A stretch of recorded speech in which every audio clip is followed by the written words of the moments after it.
সোদপুরে গ্রেফতার বাংলাদেশি অনুপ্রবেশকারী। সোদপুরে গ্রেফতার করা হয়েছে বাংলাদেশি অনুপ্রবেশকারীকে। ঘোলা থানার পুলিশের হাতে গ্রেফতার দুজন। পানিহাটির বিবেকানন্দ পার্কে ভাড়া থাকতো ধৃতরা, যেমনটা জানা যাচ্ছে। সোদপুরে গ্রেফতার করা হয়েছে বাংলাদেশি অনুপ্রবেশকারীকে। ঘোলা থানার পুলিশের হাতে গ্রেফতার দুই। যেমনটা জানা যাচ্ছে যে পানিহাটির বিবেকানন্দ পার্কে সেখানেই ভাড়া থাকতো ধৃতরা। ফ্ল্যাটের মালিকের বয়ানেও অসঙ্গতি পাওয়া গিয়েছে। পানিহাটির বিবেকানন্দ পার্কে সেখানে ভাড়া থাকতো ধৃতরা। সোদপুরে সেখান থেকে গ্রেফতার করা হয়েছে বাংলাদেশি অনুপ্রবেশকারীদেরকে। ঘোলা থানার পুলিশের হাতে গ্রেফতার দুজন। জয়ন্ত মজুমদার আমাদের সঙ্গে টেলিফোনে রয়েছেন প্রতিনিধি, এই নিয়ে আরো বিস্তারিত জানবো।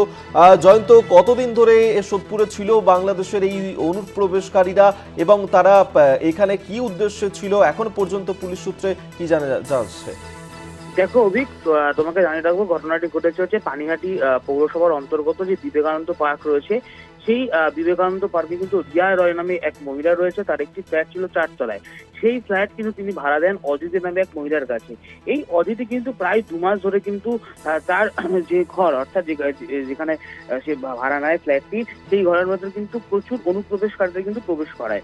প্রাথমিকভাবে কিন্তু ওই ফ্ল্যাটে বসবাসকারী সমস্ত বাসিন্দাদের কিন্তু প্রথমে বিষয়টি সন্দেহের আকার ধারণ করে যে এত লোক আসছে, তাহলে মানে বিষয়টি কি রয়েছে। তারপর কিন্তু তারা অদিতির কাছে, যে সমস্ত লোকের অদিতির ঘরে আসছিল, তাদের থেকে পরিচয় জানতে চায়। উত্তরে ধেয়ে আসে অদিতির চরম কটাক্ষ। তারপর সন্দেহ আরো চরম মাত্রায় পৌঁছায়। ফ্ল্যাটে বসবাসকারী বাসিন্দারা কিন্তু অদিতিকে ফের প্রশ্ন করে। তখন অদিতি বারংবার তার বয়ানের পরিবর্তন করতে থাকে।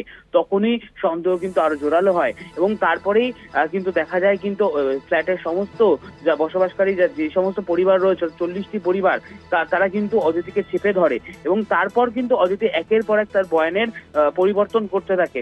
সন্দেহ কিন্তু আরো বেশি দানা বাঁধে। এরপর প্রশাসনের দ্বারস্থ হয় ওই ফ্ল্যাটের 40টি পরিবার এবং ঘোলা থানার পুলিশকে খবর দেওয়া হয়। পরবর্তীতে গতকালকে কিন্তু একদম রাত্রিবেলা ঘোলা থানার পুলিশ আসে ফ্ল্যাটে এবং ফ্ল্যাটে এসে কিন্তু তাদের তল্লাশি অভিযান শুরু করে এবং তল্লাশি অভিযানের পর দেখা যায় দুজনকে কিন্তু গ্রেফতার করা হয়েছে ঘোলা থানার পুলিশের তরফ থেকে। তবে যেমনটা জানতে পারা যাচ্ছে, এখনো অব্দি অভিক শাহিন পরিচয় একজন ছিল, যার অরিজিনাল নাম কিন্তু শাহিন নয়, তার শুভ। এবং যে সমস্ত বাংলাদেশি অনুপ্রবেশকারীরা ছিল তাদের কিন্তু কোনো রকম কোনো ডকুমেন্টস ছিল না এবং তাদের কোনো রকম কোনো ডকুমেন্টস তারা দেখাতে পারেনি পুলিশের কাছে। তারপরে কিন্তু তাদের কিন্তু গ্রেফতার করা হয়। অর্থাৎ এই বাংলাদেশিরা কি জন্য ছিল, কেন ছিল এবং অদিতির অ্যাক্টিভিটি কি ছিল, এই বিষয়ে কিন্তু একাধিক প্রশ্ন ইতিমধ্যেই উঠেছে। কারণ আমরা জানি যে কিছুদিন আগেই কিন্তু জ্যোতি মালহোত্রা, তার কাহিনী কিন্তু আমাদের প্রত্যেকেরই জানা। ফলত সেই মতো কি এই ইন্ডিয়ায় থেকে, অর্থাৎ আমাদের দেশে থেকে দেশের তথ্য কি অন্যত্র পাচার হচ্ছিল, অর্থাৎ গুপ্তচর বৃত্তি কি চলছিল এখানে থেকে, একাধিক কিন্তু ইতিমধ্যে প্রশ্ন উঠছে।